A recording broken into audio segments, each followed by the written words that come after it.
அல்லேலூயா. 1 ராஜாக்கள் 3ஆம் அதிகாரம் 10ஆம் வசனத்தை வாசிக்கலாம். சாலமோன் இந்த காரியத்தை கேட்டது ஆண்டவருடைய பார்வைக்கு உகந்த விண்ணப்பமாயிருந்தது. அல்லேலூயா. நம்முடைய ஆண்டவர் நம்முடைய ஜெபங்களுக்கு பதில் கொடுக்கிறவர். ஜெபங்களுக்கு பதில் கொடுக்கிறவர் அப்படிங்கிறத சொல்லும்போது இருக்கிற ஒரு சந்தோஷத்தை காட்டிலும் நம்முடைய மன விருப்பங்களை நிறைவேற்றுகிறவர் அப்படின்னா இன்னும் சந்தோஷமாக இருக்குது. ஆமாவா இல்லையா? ஜெபத்துக்கு கர்த்தர் பதில் கொடுக்குறான்னு கேட்கும்போது மகிழ்ச்சி தான். ஆனால் அதே தேவன் நம்முடைய மன விருப்பத்தை நிறைவேற்றுறார் அப்படின்னா இன்னும் எப்படி இருக்குது? சந்தோஷமாக இருக்குது. தூங்கிட்டு இருந்த ஒரு மனுஷனை ஆண்டவர் தூக்கத்தில் சந்தித்து கேட்குறார், நீ விரும்புகிறதை கேள். அல்லேலூயா. எப்படி ஒரு ஆஃபர் பார்த்தீங்களா? இது மாதிரி உங்களுக்கெல்லாம் ஆண்டவர் ஆஃபர் தரப்போகிறார். ஆண்டவர் உங்கள்கிட்ட வந்து சொல்ல போகிறார், என் மகனே என் மகளே நீ விரும்புகிறத கேள். நல்லா புரிஞ்சுக்கோங்க, விரும்புகிறத நீ கேளுன்னு சொன்ன ஆண்டவர் இதை கேட்கக்கூடாது அதை கேட்கக்கூடாதுன்னு எந்த நிபந்தனையும் விதிக்கவில்லை. நல்லா கவனிக்கணும். அவனுக்கு எந்த ரெஸ்ட்ரிக்ஷனும் கிடையாது. சாலமோன் உன்ட்ட நான் விரும்புகிறத கேட்குறேன் அப்படிங்கிறதுக்காக நீ உன் இஷ்டத்துக்கு என்ன செய்யக்கூடாது, கேட்கக்கூடாதுன்னு ஆண்டவர் எச்சரிக்கைலாம் இல்லை, ஹிண்ட்லாம் கொடுக்கல. அவனுக்கு ஃப்ரீயாக ஆண்டவர் what ever you want you ask, உனக்கு என்ன வேணும்பா நீ கேளு அப்படின்றார். அப்போ இவர் ஒரு ஜெபம் பண்ணிட்டார் பார்த்தீங்களா? அந்த ஜெபம் தான் ஆண்டவருக்கு எப்படி இருந்ததுதான்? உகந்த விண்ணப்பமாக இருந்தது. நான் இன்னைக்கு இந்த விண்ணப்பத்தை குறித்த காரியத்தை கடைசியில் உங்களுக்கு சொல்லுவேன். ஆனால் சில தேவ பிள்ளைகள் ஜெபித்தார்கள், அவங்க ஜெபத்துக்கு ஆண்டவர் அப்படியே எதிர்மறையாக செஞ்சார். அவங்க கேட்டது ஒன்று, ஆனால் ஆண்டவர் செஞ்சது ஒன்று. சரியா? அது ஏன் அப்படிங்கிறதையும் பார்த்துட்டு இது ஏன் அப்படிங்கிறதையும் பார்க்க போகிறோம். இந்த உகந்த விண்ணப்பத்தை ஆண்டவர் அங்கீகரித்து அவன் கேட்டதை ஏன் கொடுத்தாரு? அவங்களாம் கேட்டாங்களே, அவங்களும் நல்லவங்க தானே. ஆனால் அவங்க கேட்டதுக்கு அப்படியே ஆப்போசிட் ஆண்டவர் என்ன செஞ்சார். ஏன் அப்படிங்கிறத ஷார்ட்டாக நம்ம பார்ப்போம். மார்க் எழுதின சுவிசேஷம் 5ஆம் அதிகாரம் 18வது வசனத்தில் ஒரு மனிதன் ஆண்டவர்கிட்ட ஒரு வேண்டுதல் செய்கிறார். அவர் யார்? 6000க்கு அதிகமான பிசாசுகளினால் பாதிக்கப்பட்டவர். இப்போ விடுதலை அடைந்து விட்டார். அற்புத சுகம் அவருக்கு கிடைச்சிட்டு, தெய்வீக விடுதலை அவருக்கு கிடைச்சிட்டு, ஆண்டவர் பாதத்தில் வஸ்திரம் தரித்து நல்ல பிள்ளைய பண்ணி செஞ்சிருக்கிறார், உட்கார்ந்துருக்கிறார். அப்படி ஒரு சூழ்நிலை அவருக்கு வந்துட்டு, இப்போ அவருக்கு ஒரு ஆசை, அவருக்கு ஒரு விருப்பம், அவருக்கு ஒரு விண்ணப்பம், அவருக்கு ஒரு வேண்டுதல். அது என்னன்னா, ஏசப்பா நீங்கள் எங்கே போகிறீங்களோ அங்கே நானும் வரேன் அப்படின்றார். சரியா? நான் வரேன் அப்படின்றார். உங்கள் பின்னாடியே நான் நினைக்கிறேன், வாரேன் உங்களை பின்பற்ற, உங்களுக்கு ஒரு சீஷனாக இருக்க நான் விரும்புகிறேன், நான் வாரேன் அப்படின்னு சொல்கிறார். சரியா? இது ஒரு ஜென்யூன் ரெக்வெஸ்ட் தானே, இது ஒரு நல்ல விண்ணப்பம் தானே, இது ஒரு நல்ல காரியம் தானே. அப்போ ஆண்டவர் என்ன சொல்லியிருக்கணும்? பரவாயில்லப்பா, நீ விடுதலை கிடைச்சதுக்கு நன்றியா, நீ என்ன செய்கிற, என் பின்னாடி வார, நீ வா, அப்படி தானே சொல்லியிருக்கணும்.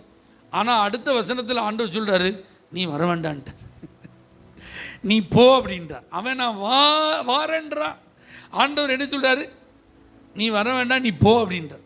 உன் வீட்டார்கிட்ட நீ போ, உன் ஜனத்தார்கிட்ட நீ போ, உன்னை சுற்றி ஒரு 10 பட்டணங்கள் இருக்குது, அந்த பட்டணங்களுக்கு நீ போ, நான் உனக்கு இறங்கி என்ன செஞ்சானோ அதை நீ அந்த ஜனத்திட்ட நீ போய் சொல்லு அப்படின்னு சொல்லி அனுப்பிட்டார்.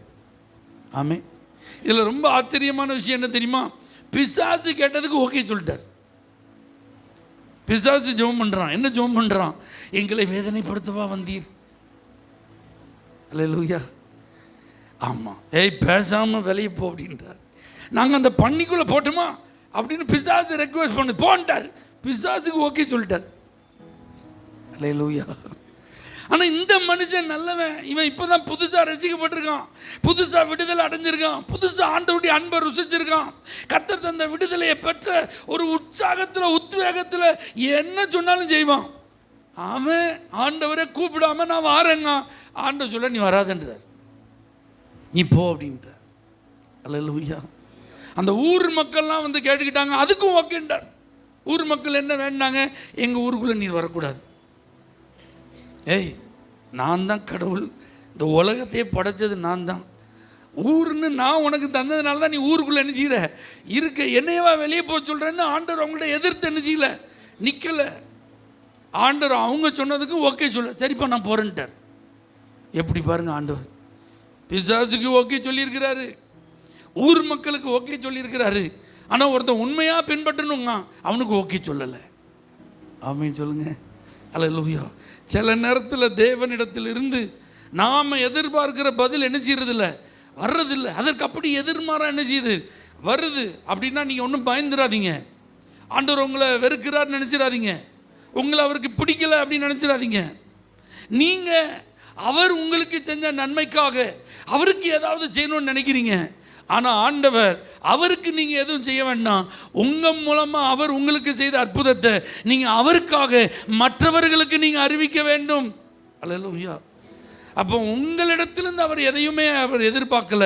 உங்கள் மூலமாக சில காரியங்கள் நடக்க வேண்டும் என்று விரும்புகிறார்.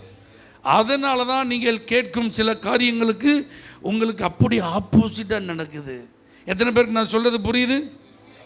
அல்லேலூயா. அதனால் உங்கள் விருப்பத்தை அவர் நிறைவேற்றி அது அவருடைய விருப்பமாக மாறணும்னு நீங்கள் என்ன செய்ய வேண்டாம், நினைக்க வேண்டாம். அவருடைய விருப்பம் என்னுடைய விருப்பமாய் மாறட்டும் என்பதை நம்முடைய எண்ணமாய் மாறுவதாக.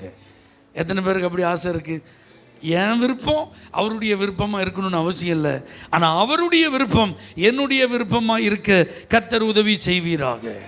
அல்லேலூயா.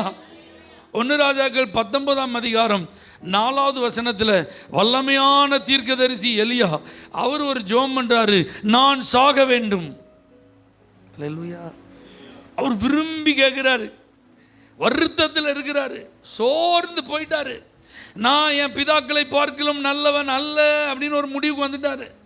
நான் செய்ய வேண்டிய ஊழியத்தில் நான் என்ன செஞ்சிட்டேன், வெற்றிகரமாக செஞ்சிட்டேன்னு அவரே செல்ஃப் சாட்டிஸ்ஃபேக்ஷனுக்கு வந்துட்டு இப்போ அவர் ஒரு ஜெபம் பண்ணுறாரு. இவர் ஜெபம் பண்ணால் ஆண்டவர் உடனே என்ன கொடுப்பாரு, பதில் கொடுப்பார். இவர் எப்படிலாம் ஜெபம் பண்ணியிருக்கிறாரு, நான் சொல்லாமல் வானத்திலேருந்து என்ன வராது, மழையும் வராது பனியும் பெய்யாதுன்னு இருக்கார். ஆகாபுக்கும் 450 தீர்க்கதரிசிகளுக்கும் சவால் விட்டுருக்காரு, இஸ்ரவேலிலே நீர்தான் தேவன், அண்ணா உம்முடைய ஊழியக்காரன், இதெல்லாம் உம்முடைய வார்த்தையின்படி தான் நான் செய்திருக்கிறேன், ஆகவே என்னை கேட்டருளும் என்னை கேட்டருளும். அப்படின்னா வானத்திலேருந்து என்ன வரும், அக்கினி வரும். அல்லேலூயா. இப்படி பயங்கரமான ஜெபத்திற்கு சொந்தக்காரர் யாரு, எலியா. ஆனால் இப்போ இவர் ஜெபம் பண்ணுறாரு, கர்த்தர் சாக விரும்புகிற இவருக்கு என்னதை கொடுக்கல, அவர் விரும்பினதை கொடுத்துருக்கணும்ல, கொடுக்கல. அதற்கு பதில் கர்த்தர் சொல்கிறாரு, நீ பண்ண வேண்டிய பிரயாணம் வெகு தூரம், இன்னும் உன்னை கொண்டு நான் செய்ய வேண்டிய காரியங்கள் நிறைய இருக்குப்பா, உனக்கு இன்னும் பொறுப்பு இருக்குது, நீ நிறைவேற்ற வேண்டிய கடமை இருக்குது, இன்னும் தீர்க்க தரிசன ஊழியத்தை நீ கம்ப்ளீட் பண்ணலை, நீ உன் ஸ்தானத்தில் ஒரு தீர்க்கதரிசியை அனாயின் பண்ணணும், ஒரு கிங்கை அனாயின் பண்ணணும், இன்னும் சில காரியத்தை உன் கையால் நான் செய்யணும்ப்பா. அதனால் நீ இப்போ கேட்குறத நான் என்ன செய்ய முடியாது, தர முடியாது. அல்லேலூயா. பரிசுத்தவான் தான், தேவ மனிதன் தான், வைராக்கியமானவர் தான், வல்லமை நிறைந்தவர் தான். ஆனால் அவர் விருப்பம் என்ன செய்யலை, நிறைவேறவில்லை. சில நேரத்தில் நாம் சூழ்நிலை நிர்பந்தத்தினால சில காரியத்தை சொல்லுவோம் ஆண்டவர்கிட்ட, வாழ்க்கையில் வர்ற நெருக்கடியினால சில விண்ணப்பம் பண்ணுவோம், நாம் சந்திக்கிற பிரச்சனைகளினால ஆண்டவர்கிட்ட போய் உடஞ்சி அழுது ஆண்டவரே அப்படிமோ. ஆண்டவருக்கு தெரியும் இது இப்போதைக்கு உங்களுடைய நெருக்கத்திலிருந்து வந்த விண்ணப்பம். அல்லேலூயா. உங்களுக்கு நான் ஒரு விசாலத்தை வச்சிருக்கிறேன், உங்களுக்கு நான் ஒரு எதிர்காலத்தை வச்சிருக்கிறேன், உங்களுக்கு ஒரு மேன்மையை நான் வச்சிருக்கிறேன், உங்களுக்கு இன்னும் ஒரு புதிய எல்லையை நான் வச்சிருக்கிறேன், நீங்கள் இன்னும் செய்து முடிக்க வேண்டிய காரியங்கள் பாதி இன்னும் இருக்கு, உங்கள் மூலமாகத்தான் நடைபெற வேண்டும் என்று கர்த்தர் சில காரியத்தை பெண்டிங்கில் வச்சிருக்கிறார். அது முடிகிற வரைக்கும் நீங்கள் கேட்டதை அவரால் என்ன செய்ய முடியாது, கொடுக்கவே முடியாது. ஆண்டவர் நீ சாகவா விரும்புகிற, உன்னைய சாகாமலே பரலோகத்துக்கு கூட்டிகிட்டு போகிறேன்னு கூட்டிட்டு போயிட்டார். அல்லேலூயா. ஏன்னா அது அவருடைய திட்டம். மரணத்தை விரும்பின எலியா மரணத்தை ருசிக்காமலே எங்கே போயிட்டாரு, பரலோகத்துக்கு போயிட்டார். அப்போ பாருங்க, நல்லா புரிஞ்சுக்கோங்க, நாம் விரும்பி ஜெபிக்கிறோம் என்று செய்யும் சில ஜெபங்கள் அது ஒரு குறுகின வட்டத்துக்குள்ளே தான் நினைச்சிது இருக்கு. கண் திறக்கப்பட்டவர்களா நம்ம அநேக வேலைகளிலே ஜெபிப்பது இல்லை. மன விருப்பத்தை கேள் என்று சொன்ன உடனே இதுதான் என் விருப்பம், இப்படித்தான் இருக்கணும்னு சொல்லி நம்ம சில காரியத்தை சூழ்நிலைகளினால நம்ம என்ன செய்கிறோம், வேண்டுதல் செய்கிறோம். ஆனால் கர்த்தர் அதெல்லாம் தாண்டி கிரியை செய்கிறவர். ஒரு அலையிலே சொல்லுங்க பார்க்கலாம். அதனால் உங்கள் மூலமாக அவர் என்னெல்லாமோ செய்யணும்னு விரும்புகிறாரு. அந்த விருப்பத்தை நிறைவேற்ற அவர் காத்திருப்பதனால தான் நீங்கள் விரும்பி கேட்ட சில காரியங்கள் உங்களுக்கு அனுக்கிரகம் செய்யப்படவில்லை. அல்லேலூயா. யோனா 4ஆம் அதிகாரம் முதல் 2 வசனத்தில் அவர் என்ன ஜெபம் பண்ணுறாரு? எனக்கு முதல்லே தெரியும் நீங்கள் இந்த தேசத்தை என்ன செய்ய மாட்டீங்க, அழிக்க மாட்டீங்க. இப்போ இதை அழியணும், நான் பார்க்கணும். எப்படி நினிவே அழியணும், நான் பார்க்கணும். என்ன எதுக்கு அனுப்புனீங்க? இன்னும் 40 நாள் உண்டு, நினிவே கவிழ்க்கப்பட்டு போகணும், பிரசங்கம் பண்ண அனுப்புனீங்க. நான் முதல்ல சொன்ன வரமாட்டேன். ஏன்னா நீங்கள் மனது இறங்குவீங்க, நீங்கள் என்ன செய்வீங்க, அவங்களுக்கு இறக்கம் பாராட்டி எதமோ அவன் டைலாக்லாம் விடுறாரு. இப்போ வெளியில் குடிசை போட்டு உட்காந்துட்டு எதுக்கு வெயிட் பண்ணி ஜோம் பண்ணுறாரு? தேசம் அழியணுன்றார். ஆனால் கர்த்தர் சொல்கிறார், வலது கைக்கும் இடது கைக்கும் வித்தியாசம் தெரியாத இத்தனை ஜனங்களுக்கு நான் மனம் இறங்காமல் இருப்பேனா? என்ன பாரு, அவர்கள் தங்களை தாழ்த்தி இருக்கிறார்கள். பொல்லாத பாவ வழியிலிருந்து அவர்கள் அதற்கு மனஸ்தாபப்பட்டு இனி அப்படி நாங்கள் செய்ய மாட்டோன்னு என் பாதத்தில் வந்து என்ன செஞ்சிட்டாங்க, விழுந்துட்டாங்கப்பா. அப்படி ஒரு நபர் மனஸ்தாபப்பட்டு மனம் திரும்பினால் அவனை மன்னிப்பது என்னுடைய சுபாவம். அல்லேலூயா. அது என்னுடைய நேச்சர். இதை நான் உன் ஜெபத்துக்காக என்ன செய்ய முடியாது, மாற்ற முடியாது. நல்லா புரிஞ்சுக்கோங்க. சில வேளைகளில் தேவன் நம்முடைய ஜெபங்களுக்கு அப்படியே நேர் எதிராக ஏன் அவர் செயல்படுகிறார்னா, ஆண்டுடைய சுபாவத்தை என்ன செய்ய மாட்டார், அவர் மாற்ற மாட்டார். அவருடைய தன்மையிலிருந்து அவர் என்ன செய்ய மாட்டார், இறங்கி வரவே மாட்டார். அவன் எவ்வளோ பெரிய பாவியாக இருந்திருப்பான், ஆனால் ஆண்டவருடைய அன்பு அவனை தொட்டதுனால, அவருடைய இரக்கத்தை அவன் ருசித்ததுனால, தன்னுடைய தவறுகளுக்கு மனஸ்தாபப்பட்டு ஆண்டவர்கிட்ட வந்து விழுந்துட்டான்னா ஆண்டவர் மன்னிச்சு அவர் பிள்ளையை என்ன செஞ்சிருவார், ஏற்றுக்கொள்வார். நமக்கு இப்படிப்பட்ட ஆள்லாம் உயிரோடு என்ன செய்யக்கூடாது, இருக்கக்கூடாது. இவங்களெல்லாம் விட்டு வைக்காதீங்க, நாடு என்ன செஞ்சிடும், கெட்டு போயிடும் அப்படின்ற மாதிரி டென்ஷனாக இருக்கு அவங்கள பார்க்கும்போது. அல்லேலூயா. ஆனால் அவங்க மனம் திரும்பினதை நம்ம என்ன செஞ்சிருக்க மாட்டோம், பார்த்துருக்க மாட்டோம். அவங்க மன்னிப்பு கேட்டதை நம்ம அறிஞ்சிருக்க மாட்டோம். அவங்க கண்ணீர் விட்டு தன்னுடைய பாவங்களுக்காக ஆண்டவர்கிட்ட கதர்னது நமக்கு என்ன செய்யாது, தெரியாது. அதனால தான் ஆண்டவர் அவனை பார்த்து, நான் மனம் இறங்காமல் எப்படிப்பா இருக்கேன், நீ கேட்டதுக்காக, நீ ஜெபம் பண்ணதுக்காக நான் என்ன செய்ய முடியாது, இவ்வளோ ஜனங்களை அழிக்க முடியாதுப்பா. ஏன்னா மன்னிப்பு கொடுப்பது என்னுடைய சுபாவம். ஒருத்தன் மனம் திரும்பிட்டான்னா அவன் எப்பேற்பட்ட பாவியாக இருந்தாலும் ஒரு புதிய துவக்கத்தை கொடுக்கும் தேவன் நான். அல்லேலூயா, அல்லேலூயா. அதனால தான் சிலரை ஆண்டவர் விட்டு வச்சிருக்கிறார். ஆமீன். சிலர் காப்பாற்றப்படுறாங்க. சில நேரத்தில் நம்ம சிலருடைய முடிவுக்காக நம்ம என்ன செஞ்சிருப்போம், போட்டு தள்ளிருங்க ஆண்டவரே, காலை உடைச்சிருங்க ஆண்டவரே, சரியான பாடம் சொல்லி கொடுத்துருங்க ஆண்டவரே, விட்டுறாதீங்க ஆண்டவரே அப்படிலாம் சொல்லியிருப்போம். ஆனால் ஏதோ ஒரு சூழ்நிலையில் அந்த நபர் என்ன செஞ்சிருப்பார், அப்போ நான் செஞ்சதெல்லாம் தப்பு தான், என்னை மன்னிச்சிருங்கன்னு என்ன செஞ்சிருப்பார், விழுந்திருப்பார். அதனால் கர்த்தர் விட்டு வச்சிருப்பார். அல்லேலூயா. ஏன்னா ஆண்டவருடைய சுபாவத்தை நம்முடைய விருப்பத்திற்காக அவர் என்ன செய்ய மாட்டார், மாற்ற மாட்டார். ஒரு அல்லேலூயா சொல்லுங்க பார்க்கலாம். இன்னொரு மனுஷன் பாருங்க, லூக்கா 9ஆம் அதிகாரம் அவருடைய 57, 58 வசனங்களில் ஆண்டவர்கிட்ட வந்து அவரே வாலண்டியராக சொல்கிறாரு, நீங்கள் எங்கே போனாலும் உங்கள் பின்னாடியே நான் வருவேன்றார். அப்படி தானே சொல்கிறான் அந்த மனுஷன். ஆனால் ஆண்டவர் அவனை பார்த்து என்ன சொன்னார், எப்பா நரிகளுக்கு என்ன இருக்குது, குழி இருக்குது, ஆகாயத்து பறவைக்கு கூடு இருக்குது, ஆனால் மனுஷகுமாரனுக்கு தலை சாய்க்க இடம் எல்லாம் ஓடி போயிருந்தார். அல்லேலூயா. அப்படி தானே வெளியில் பார்க்கும்போது அவன் எப்படி இருக்கான், எப்போ என்ன எந்தூசியாஸ்டிக், என்ன ஆர்வம், என்ன வாஞ்ச. இந்த மாதிரி வாலிபர்கள்லாம் ஆண்டவர் பின்னாடி வந்துட்டாங்கன்னா தேசமே எழுப்புதலாயிருமன்ற மாதிரி இருக்குது. அவன் வந்து பேசினதை பாருங்க, அவன் வந்து பயன்படுத்தின வார்த்தையை பாருங்க, என்ன அர்ப்பணிப்பு, என்ன கமிட்டடாக இருக்கான் அப்படின்ற மாதிரி தோணுது வெளியில் பார்க்க. அல்லேலூயா. இந்த மாதிரி வெளியிலலாம் பார்த்து ஏமாறுகிறவர் யார் கிடையாது, ஆண்டவர் கிடையாது. கூட்டம் சுற்றி இருக்கிற ஆட்கள்லாம் வாலண்டியராக ஒருத்தன் வந்து நான் நீங்கள் எங்கே போனாலும் வரேன் அப்படின்னு சொல்லும்போது பரவாயில்லையே அப்படின்னு சொல்கிற மாதிரி அவனுடைய ஆக்டிவிட்டிலாம் என்ன செய்யுது இருக்குது. ஆனால் ஆண்டவர் சொல்லிட்டா நீ ஒன்று வர வேண்டான்ட்டார். ஏன்னா அவனுடைய உள் நோக்கம் சரி கிடையாது. அவன் எதுக்கு ஆண்டவர் பின்னாடி வாரன்றான், இந்த ஆள் பின்னாடி போனால் சாப்பாட்டுக்கு ஒரு பிரச்சனை கிடையாது, இந்த ஆள் பின்னாடி போனால் மாலை மரியாதையோட வரவேற்பு, ஒரு கவலை கிடையாது. எல்லாத்தையும் அவர் என்ன செய்வார்? பார்த்துக்கிடுவார். ஆமென். அதனால் யார் பின்னாடி போயிடுவோம்? ஆண்டவர் அந்த உள் நோக்கத்தை அறிந்து அவனை பார்த்து சொல்கிறாரு, எப்பா என் பின்னாடி வந்தால் 4 நாள் கூட நீ நினச்சி மாட்டேன், தாங்க மாட்டேன், ஓடிடு அப்படின்ட்டான். அவன் விருப்பத்தை ஆண்டவர் என்ன செய்யலை? நிறைவேற்றவில்லை. ஆண்டவர் பாருங்க, விரும்பி வந்தவனை வேண்டான்னு சொல்லும்போது அது சுற்றி இருந்து பார்க்குறவங்களுக்குலாம் எப்படி இருந்திருக்கும்? என்ன இந்த மனுஷன் கடினமான ஆளாக இருக்கிறாரு, இயேசு என்னிடத்தில் வருகிற ஒருவனையும் நான் புறம்பே தள்ளுவதில்லைன்னு சொல்லியிருக்கிறாரு, ஆனால் இந்த மனுஷன் விரும்பி வரான், ஆனால் அவனை வேண்டான்னு தள்ளுறாரு அப்படின்ற மாதிரி அவர் தவறாய் புரிந்து கொள்ளப்படுவது போல என்ன செய்யும்? இருக்கும். ஆனால் தேவன் மனிதர்கள் முகத்தை பார்ப்பது போல மற்றவர்களுடைய முகத்தை அவர் பார்ப்பது இல்லை. ஆண்டவர் எதை பார்க்கிறாரு? இருதயத்தை பார்க்கிறார், நினைவுகளை பார்க்கிறார், எண்ணங்களை அறிகிறார், அதை தூரத்திலிருந்தே வகையறுக்கிறார். எதற்காக என்னிடத்தில் வந்திருக்கிறான் என்பதை அவர் அறிந்ததுனால தான் நீ வேண்டாம் அப்படின்ட்டார். அல்லேலூயா, ஆமென் சொல்லுங்க பார்க்கலாம். ஆனால் இந்த சாலமோன் அவன் ஜெபித்த ஜெபம் ஆண்டவருக்கு உகந்த விண்ணப்பமாக இருந்தது. ஆண்டவர் அவன் கேட்ட ஞானத்தையும் கொடுத்தாரு, அவன் கேளாத ஐஸ்வர்யத்தையும் கொடுத்தார். அல்லேலூயா, ஆண்டவரையே கவர்ந்து கொண்டான். ஆமென் சொல்லுங்க. ஆண்டவர் மனசில் இடம் பிடிச்சிட்டான். இவன் ஜெபம் பண்ண ஜெபமானது ஆண்டவரையே ஒரு நிமிஷம் அப்படியே ஆச்சரியப்படுத்திட்டு அவரே ஸ்டன் ஆயிட்டார். அப்பா என்ன மாதிரி ஒரு ஜெபம்ப்பா அப்படிங்கிறதுனால தான் ஆண்டவர் எழுதி வச்சிருக்கிறாரு. அது அவருக்கு முன்பாக எப்படி இருந்தது? உகந்த விண்ணப்பமா.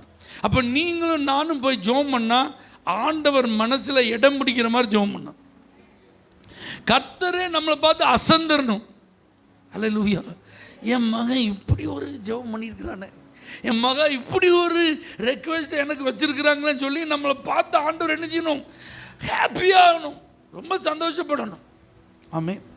அல்லேலூயா. இப்போ இந்த சாலமோன் நீ விரும்புகிறத கேளு அப்படின்னு அவனுக்கு 100% அப்படி ஃப்ரீயாக எதனாலும் கேட்கலாம் அப்படின்னு ஒரு ஆஃபர் ஆண்டவர் கொடுத்திருந்தாலும் அவன் ஆஃபர் என்ன செய்யலை, அவன் பார்க்கவே இல்லை, நோக்கத்தை அறிந்து ஜெபித்தான். ஆமென் சொல்லுங்க. ஏன்னா தாவீதினுடைய வம்சத்தில் இவன் ராஜாவாகுவதற்கு முன்பாக தாவீது உயிரோடு இருக்கும்போதே அப்சலோம் ராஜாவாக முயற்சித்தான். அவன் எப்படிப்பட்ட ஆளு? அவன் தலையிலேருந்து கால் வரைக்கும் பழுது இல்லாதவன், அவ்வளவு ஹேண்ட்ஸமான ஒரு நபர், அழகானவன், எல்லாரையும் வசீகரிக்கக்கூடியவன். அவன்கிட்ட கொஞ்ச நேரம் பேசிட்டா அவன் காலில் விழுந்துருவான் எல்லாரும். அவன் என்ன செஞ்சான்? அவங்க அப்பாவை பார்க்க வர்ற ஆட்களெல்லாம் வாசலில் நிற்பான், போய் ஒரு ஹக் பண்ணுவான், ஒரு கிஸ் பண்ணுவான். எங்கள் டேடிக்கு கொஞ்சம் வயசாகிட்டு உட்காந்து உங்கள்கிட்ட பேசுகிற அளவுக்குலாம் அவருக்கு என்ன இல்லை, டைம் இல்லை, அவர் இப்போ கொஞ்சம் ஹெல்த்தியாக இல்லை, உங்களுக்கு என்ன பிரச்சனை ஏன்ட்ட சொல்லுங்கள், நான் டீல் பண்ணுறோம்மா. அவன் பேசுனா பல நழுவி பாலில் விழுந்து அது நழுவி வாயில் விழுந்த மாதிரி பேசுவான். அப்படி ஆளவன். இப்போ பாருங்க, தாவீது உயிரோடு இருக்கும்போதே ஒரு கூட்ட ஜனங்கள் யார் பக்கம் சாஞ்சிட்டாங்க? அப்சலோம் பக்கம் சாஞ்சிட்டாங்க. அப்போல்லாம் சாலமோன் யார் தெரியுமா?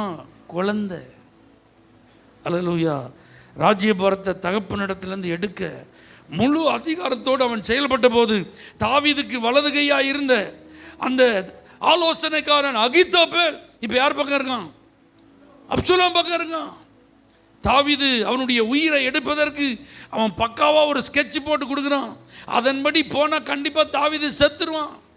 ஆனால் அப்படிப்பட்ட சூழலெல்லாம் தப்பி அவன் கைக்கு போக வேண்டிய ராஜ்யபாரம் இப்போ யாருக்கு வந்திருக்கு?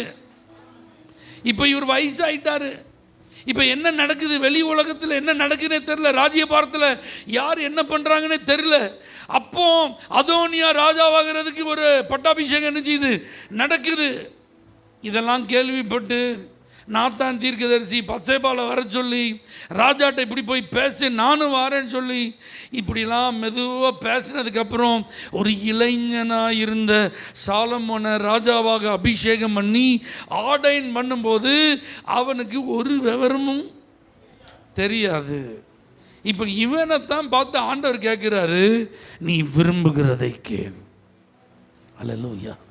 எனக்கு கர்த்தர் அவனை உன் குமாரன் சாலமோன் தான் உனக்கு பின்னாடி ராஜாவாக இருப்பான்னு ஏற்கனவே சொன்னதுனால இந்த ராஜ்ய பாரம், இந்த சிங்காசனம், இந்த கிரீடம், இந்த மேன்மை என் தகுதியினால் எனக்கு வந்ததல்ல, என் திறமையினால் எனக்கு வந்ததல்ல, என் குடும்ப பின்னணியத்தினால் எனக்கு கிடைத்ததல்ல. இது முழுக்க முழுக்க கிருபை. அப்ப கிருபையினால் நான் பெற்றுக்கொண்டதை என்னுடைய விருப்பத்தின்படி நான் நிறைவேற்ற விரும்பவில்லை. அந்த கிருபை தந்த தேவ விருப்பம் என்ன, அதை அறிந்து வாழவே நான் ஆசைப்படுகிறேன். அதனால தான் அவனுடைய ஜெபம் யாருக்கு பிரியமா இருந்துச்சு. இப்போ உங்கள்கிட்ட கேட்குறேன், உங்க உயிர் யார் தந்தா? அல்லேலூயா. இன்னைக்கு அசைகிறோம்ல உடல்ல பலத்தோட, இந்த பலன் யார் தந்தா? குடும்பம் யார் தந்தா? பிள்ளைகள் யார் தந்தா? வேலை, தொழில், வியாபாரம் யார் தந்தா? சம்பாத்தியம் பண்ண ஞானம், பலன்லாம் யார் தந்தா? இன்றைக்கி நம்ம இருக்கிற உயர்வு, இந்த மேன்மை, இந்த கனம், இந்த ஐஸ்வர்யம், இந்த செல்வாக்கு, இந்த பேர் புகழ்லாம் யார் தந்தா? இதெல்லாம் நமக்கு எப்படி கிடைத்தது? கிருபையா கிடைச்சது. இப்போ கிருபையா இவைகளெல்லாம் பெற்றுக்கொண்ட நம்மிடத்தில் ஆண்டவர் வந்து கேட்குறாரு, நீ விரும்புகிறத கேளு. இப்போ நீங்கள் சொல்லுங்கள், மற்றவர்கள் கேட்பதை போல எனக்கு அது வேணும், எனக்கு இது வேணும், நான் அப்படி இருக்கணும், நான் இப்படி இருக்கணும், இப்படி நாம் ஜெபிப்பது ஆண்டவருக்கு பிரியமா? அல்லது ஆண்டவரே உம்முடைய விருப்பத்தின்படி இந்த ஆசீர்வாதத்தை நீர் எனக்கு தந்திருக்கிறீர், இதை நான் அனுபவிக்க தேவையான ஞானத்தை எனக்கு தாரும், உம்முடைய சித்தத்தை அறிந்து செயல்படும் கிருபை எனக்கு தாரும், என்னை ஏன் ரட்சித்தீர், என்னை ஏன் தெரிந்து கொண்டீர், என்னை எதற்காக உம்முடைய பிள்ளையாய் மாற்றினீர், இன்றைக்கு வரைக்கும் நான் உயிரோடு இருப்பதற்கு நீர் அனுக்கிரகம் செய்திருக்கிறீர், ஆனால் நான் செய்து முடிக்க வேண்டிய காரியத்தை அறிந்து வாழ எனக்கு ஞானம் தாரோன்னு நீங்க கேட்டீங்கன்னா, சாலமோனுக்கு சொன்னது போல கர்த்தர் சொல்லுவாரு, நீ சித்தத்தை அறிந்து கொள்ளும் பாக்கியத்தை நான் உனக்கு தருவேன், நீ கேட்காமல் இருக்கும் எல்லா நன்மைகளையும் ஆசீர்வாதங்களையும் சேர்த்தே தருவேன். அல்லேலூயா. இதே ஆஃபர் தான் இன்றைக்கும் உங்களுக்கு. நீ விரும்புகிறதை கேள். ஏன்னா தேவன் பட்சபாதம் உள்ளவர் அல்ல, அவர் பாரபட்சம் பார்க்கிறவர் அல்ல. அவர் இன்றைக்கும் உங்கள்கிட்ட என்கிட்டையும் அதே மாதிரி தான் வந்து கேட்குறார், நீ விரும்புகிறதை கேள். இப்போ நீங்கள் நோக்கத்தை அறிந்து ஜெபிக்க போகிறீர்களா, உங்களுடைய சுய விருப்பத்தை வெளிப்படுத்தி ஜெபிக்க போகிறீர்களா? எலிசா எலியாவிட்ட கேட்டான், உம்மிடத்தில் இருக்கிற ஆவியின் வர எனக்கு எத்தனை மடங்கு வேணும்? ரெட்டிப்பாக வேணும். ஏன்னா அவனுடைய அழைப்பு எலியாவை பின்பற்ற வேண்டும். எலியாவின் ஸ்தானத்தில் எலிசா அபிஷேகம் பண்ணப்படுற வரைக்கும், கடைசி வரைக்கும் எலியாவை விட்டு பிரியாமல் எலிசா அவர் பின்னாடி என்ன செய்யணும். அதனால் அவன் ஃபோக்கஸ்டாக இருந்தான், அவன் குறி மாறவே இல்லை. எவ்வளோ பேர் சொன்னாங்க, அவனை டிஸ்டர்ப் பண்ணாங்க. எலியா கூட சொன்னான், நீங்கள் இரு, கத்தரேன்னு அங்கே போச்சு, what ever it may be, உங்கள் பின்னாடி தான் வருவேன், வந்தே ஆவேன், நான் வருவேன், தடுக்காதீங்கன்ட்டான். அப்போ தான் அவன் கேட்குறான், பாருங்க, உனக்கு என்ன வேணும்ப்பா, நான் எடுத்துக்கொள்ளப்படுவதற்கு முன்னு நான் உனக்கு என்ன செய்யணும்? உம்மிடத்தில் இருக்கிற ஆவி. கிடைச்சது, அவனுக்கு கிடைச்சது. எதற்கு? நோக்கம் நிறைவேற. அந்த ஸ்தானத்தில் இவன் அபிஷேகம் பண்ணப்பட்டால், அன்னைக்கு இருந்த உலகத்தில் ஊழியம் செய்யறதுக்கு எலியா மாதிரி அவன் அவ்வளோ தைரியமான ஆளாக நமக்கு என்ன செய்யாது, தெரியாது, வல்லமையான ஆளான்னு தெரியாது. அதனால தான் அவன் கேட்டான், எனக்கு ரெட்டிப்பாக வேணும். அல்லேலூயா. நோக்கம் சரியாக இருந்ததுனால உயிரோடு இருக்கும்போது அவன் அற்புதம் செஞ்சான். செத்த எலும்புலேருந்து வல்லமை புறப்பட்டு அற்புதம் நடந்தது. எலிசாவின் எலும்பில், அவன் அடக்கம் பண்ணப்பட்ட இடத்துல கிடந்த எலும்பில் ஒரு பிரேதம் விழுந்த போது அந்த பிரேதம் உயிர்த்தது. அல்லேலூயா. அப்போ பாருங்கள், நீங்கள் உயிரோடு இருக்கும்போதும் உங்களை வச்சு லாபம், உங்கள் காலத்துக்கு பிறகும் உங்களை வச்சு ஆசீர்வாதம்னா நீங்கள் எப்படிப்பட்ட ஜெபம் செய்யணும்? நோக்கத்தை அறிந்து ஜெபிக்கிறவர்களாய் மாற வேண்டும். உங்கள் ரட்சிப்புக்கு ஒரு நோக்கம் இருக்குது, உங்கள் மேலே கர்த்தர் வைத்திருக்கிற அபிஷேகத்திற்கு ஒரு நோக்கம் இருக்குது, உங்களை கர்த்தர் இந்த ஐக்கியத்தில் கொண்டு வந்ததற்கு ஒரு நோக்கம் இருக்குது, உங்கள் வாழ்க்கையில் உங்களை நம்பி தந்த கிருபைகள், தாளந்துகள், பணங்கள், நேரங்கள், குடும்பங்கள், வசதிகள், வாய்ப்புகள், இந்த உலக வாழ்க்கை எல்லாவற்றிற்கும் ஒரு பர்பஸ் இருக்குது. ஆமென். ஒரு பிளான் இருக்குது. இதெல்லாம் உங்களுடைய நோக்கமும் உங்களுடைய திட்டமும் அல்ல. அது யாருடைய நோக்கமும் யாருடைய திட்டம்? தேவனுடைய நோக்கமும் தேவனுடைய திட்டம். அதனால தான் அவன் சொன்னான், இவ்வளவு ஜனங்களை நியாயம் விசாரிக்கிற அளவுக்கு நான் போக்குவரத்து அறியாத ஒரு சிறு பிள்ளையாக இருக்கிறேன், எனக்கு இந்த ஜனங்களை விசாரிக்க ஞானத்தை தாரும். கர்த்தர் சும்மா கொஞ்சமாக கொடுத்தாரு, கடற்கரை அளவு கொடுத்தார். ஒன்றை போல ஞானமுள்ள ஒரு ராஜா முன்னாடியும் கிடையாது பின்னாடியும் கிடையாதுப்பா. நீ சத்துருக்களின் பிராணனை கேட்கல, அதனால நீ கேளாத ஐஸ்வர்யத்தை, செல்வாக்க எல்லாத்தையும் நான் உனக்கு தரேன். அதனால தான் சாலமோன் சொல்றான், என்னை சுற்றிலும் இளைப்பாறுதல். அல்லேலூயா. எங்கும் எனக்கு இடையூறுகள் இல்லை. ஆமென். நோக்கம் சரியாக இருந்ததுன்னா உங்கள் ஜெபம் தேவனுக்கு பிரியமாக இருக்கும். சரியான நோக்கத்தோடு ஜெபிப்போம். தேவனிடத்திலிருந்து கேட்டதை மாத்திரமல்ல, கேளாதவைகளையும் பெற்று அவருடைய நாமத்தை உயர்த்துவோம். ஆண்டுடைய நல்ல வார்த்தைகளுக்காக கர்த்தர் நல்ல ஸ்தோத்திரம் பண்ணுங்க பார்க்கலாம். நம்முடைய ஜெபங்களை கேட்கிறவர், நம்முடைய விருப்பங்களை நிறைவேற்றுகிறவர், நம்முடைய வேண்டுதல்களுக்கெல்லாம் பதில் தருகிறவர்.